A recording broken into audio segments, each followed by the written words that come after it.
1,25,000 रुपये की सहायता पीड़ित परिवार के परिजनों को। मध्य प्रदेश में शिवराज सिंह हुकूमत की तश्कील के 1.5 साल बाद वजीरों को जिला इंचार्ज बनाए जाने पर कांग्रेस ने सख्त तनकीद का निशाना बनाया है।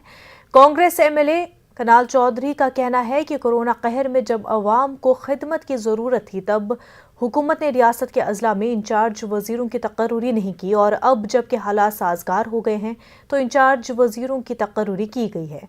कांग्रेस का ये भी इल्ज़ाम है कि इंचार्ज वजीरों की तकर्रुरी के पीछे 1 जुलाई से ट्रांसफ़र पर आयद पाबंदियों को हटाकर तबादला इंडस्ट्री को फ़रोग़ देना है।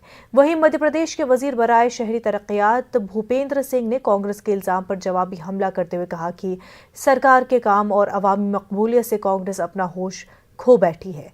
कमलनाथ की 15 माह की हुकूमत में जिस तरह से तबादला इंडस्ट्री को फ़रोग़ दिया गया था वही इल्ज़ाम कांग्रेस बीजेपी पर लगाकर अपना जुर्म छुपाना चाहती है।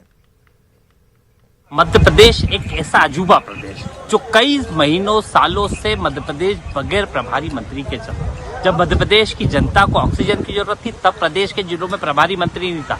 जब मध्य प्रदेश की जनता राशन के लिए तड़प रही थी तब प्रभारी मंत्री नहीं था। जब जरूरत के काम की चीजें थी जब प्रभारी मंत्री नहीं था।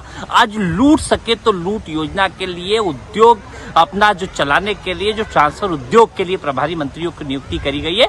सरकार की मंशा कैसे लूटे जनता को इसके प्रति है, ना कि जनता को राहत देने के प्रति है। कांग्रेस के पास कुछ बोलने के लिए मुद्दे नहीं है और तबादला उद्योग तो कांग्रेस की सरकार में चलता था 12 महीने।